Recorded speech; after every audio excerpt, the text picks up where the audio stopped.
Thanks so much for making our tails wag by watching this guest interview from Arden Moore's Four-Legged Life. Make sure to subscribe so you're up to date with all of our Four-Legged Life content. Welcome back to Arden Moore's Four-Legged Life show. I'm your host, Arden Moore. Now it is time to meet pet author extraordinaire. And she is Amy Shojai. She has very, very, very strong typing fingers. She has written, I'm trying to keep up, I think like over 35 books. They're fiction, nonfiction, pet care. They got thrillers with a bite. But she doesn't just sit behind a keyboard all day. She's also a certified animal behavior consultant. And she is a playwright. She's a performer. She gets a lot in a day. And she shares her home in North Texas with a pair of furry muses, a dog named Shadow Pup, and a real cool cat named Karma Cat. Please welcome again to our show, the multi-talented Amy Shojai. I'm so glad you're here, Amy.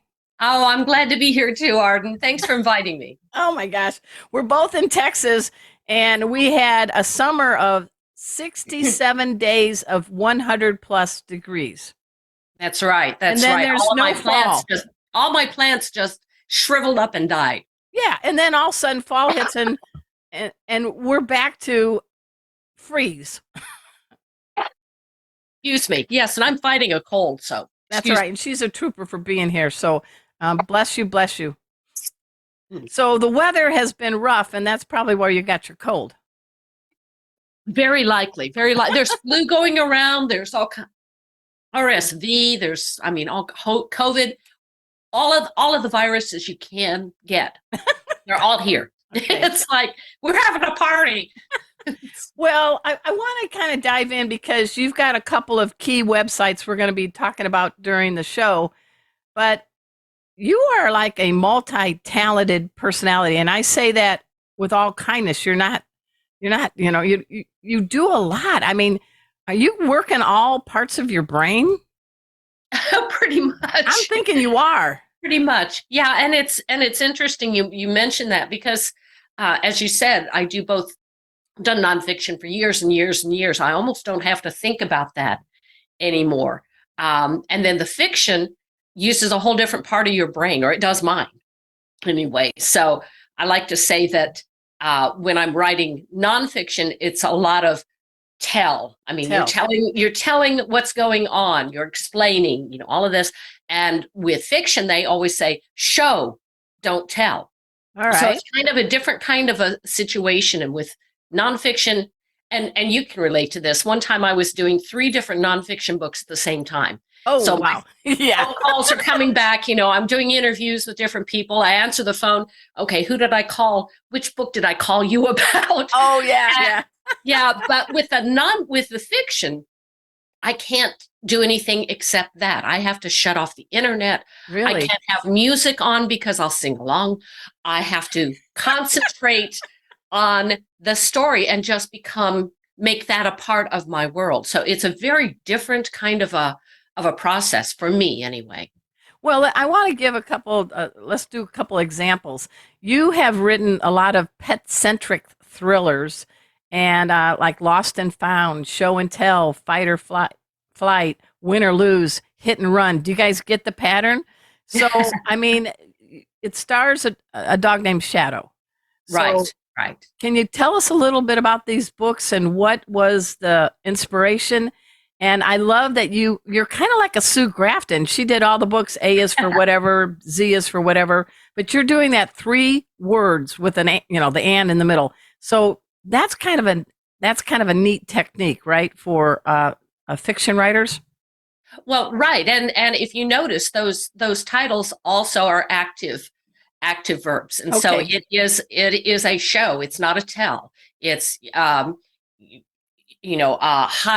and seek. That's, you're going to do something.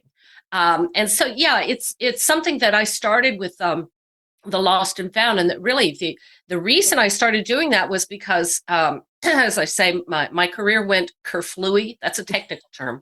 Kerflooey? It's never been spoken on Four-Legged Life show. Kerflooey. Because nonfiction, there was a time when nonfiction books sold very, very well. and I had an agent. We did very well together. And then suddenly the internet came about, and Dr. Google could answer any question you had. Right. And who was going to buy a nonfiction book when they could for free go to Dr. Google, never mind that he's a quack. And never mind the information is whack. It's whack. Exactly. And so during this period of time, I'd always wanted to write fiction anyway. And my agent wasn't having any good luck with the nonfiction proposals. And I said, well, I'm not doing that anymore. So maybe now's a good time to try my hand at fiction. And so I ended up, I wrote the book that I'd always wanted to read. And I think that's that. That's a really good tip. Okay. I think that is what happens with a lot of first-time fiction writers is we write the book of our soul, the one that really touches us. And I'd always wanted to have an animal viewpoint character. Okay. And for years and years, agents and editors had said, no, that's a kid's book. Only kids' books have that in it. And I thought, but that's not what I don't want to write for kids. And so I started out with a character who was very damaged, and she trained dogs, and she had a nephew who was autistic. Okay. And she was training this young dog to be a service animal for her autistic nephew. So the beginning of the book is the child goes missing with his dog in a freak blizzard in North Texas. Yeah. Right. Which happens, everybody. It happens. Right. It does. Right before Thanksgiving. So, and we are recording this right before Thanksgiving with, snow in the forecast. So, and I didn't have a clue anyway how to do an autistic child's viewpoint. So whenever there was a scene with the child and the dog, I put it in Shadow's viewpoint. Good. And he doesn't talk, but he acts and reacts as I imagine a dog would. And so, for instance, they catch a ride on a little bus, and he's thinking all these things. He doesn't talk, but he's thinking, well, why is that man staring at me? He doesn't look away the way a polite dog would. Gotcha. See, so try to bring in some of the animal behavior stuff, but without preaching, without banging over the head, and just kind of showing how animals act and react to people and how our interaction can affect them and vice versa. And it was a revelation to me because my readers fell in love with Shadow. Those are the most fun chapters to write. And down the road, then I've also added cat viewpoint, which is a little bit different too. So that's a lot of fun. Well, it sounds like what you've done is taken your skills as a certified animal behavior consultant with your nonfiction writings in magazines and books, getting a chance to peek into the brains of leading veterinarians and behaviorists. And so it sounds like even in fiction, you need facts and you need something that is relatable, right? Right. And my fiction, I always put in the back of the book a section called, a lot of authors will put in an afterword. Okay. And I put in a section that I call fact or fiction. And then I go through a list of things that happened in the book. And I say, was this fact or fiction? Well, this was fact, and I talked, the second book, Hide and Seek, deals with the horrible situation of dogfights. Nothing happens on stage. I don't want people to know that. I do not do that. But it does deal with that. And so fact or fiction, yes, dogfights happen, and here's background information you can find. Or I had a situation where the main character has a Maine Coon cat that develops hypertrophic cardiomyopathy. And so I get to focus on that and give a shout out to Win Feline Foundation, which now is Every Cat. Yeah, Foundation. It's called the Every Cat Foundation. Yeah. Right. So that's fact. But then there's other places where I'll say, okay, and this happened. And I said, that's made up. I got to make that up. That's a lot of fun. So, hey, everyone, we're speaking with Amy Shojai. She is a multi-talented, award-winning author, both of fiction and nonfiction. She also performs. She also is a animal behavior consultant. I think she sleeps once in a while, but we're going to dive into some of her nonfiction and what she does on stage when we take this break. So sit, stay. We'll be right back. Welcome back. We're speaking with Amy Shojai, a multi-talented author. We talked a little bit about how she crafts a fiction book, but she got her start doing nonfiction in the world of pets. And I got to tell you guys, she has, do you even know how many nonfiction books you've written? Because after a while, it kind of, it's like potato some chips. are around. Yeah, and yeah, they are potato chips. And some of them are, I tell people I plagiarize myself endlessly. Once you've got that database. I mean, I pull, because it's not just that, but I write a newspaper column for the local paper. I've done that for probably 15, 20 years. I do a blog. So a lot of this stuff gets recycled too. Well, and that's smart though. Yeah, but and it's great because I'm able to call on the best minds in veterinary medicine and behavior throughout the world. I've had the great honor to interview some of the best in the field. Mm-hmm. And so that's really a blessing for me. They become your friends, right? They do. My husband wanted to, when we first got married, wanted to send me to vet school. Wow. And that was a dream that I had early on. And then after working with veterinarians for years and years, I discovered I don't want the responsibility. I really don't. Yeah. It's all fun and games when you get to save a pet's life.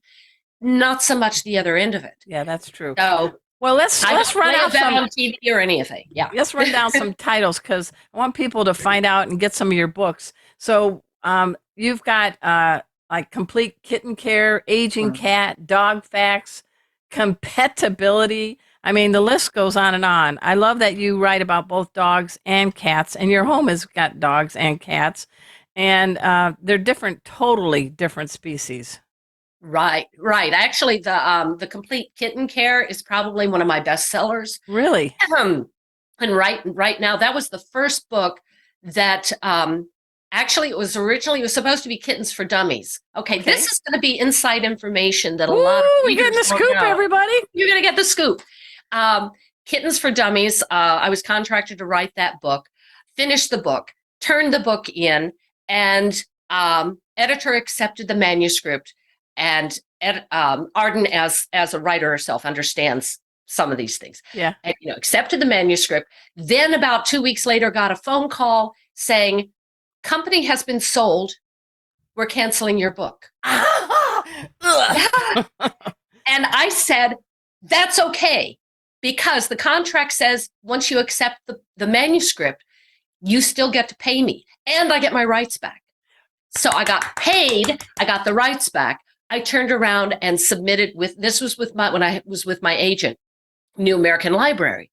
They published the book, and it did great. We were on tour at that time, and it did great. And then they let the book go out of print. I said, "That's okay. I want the rights back."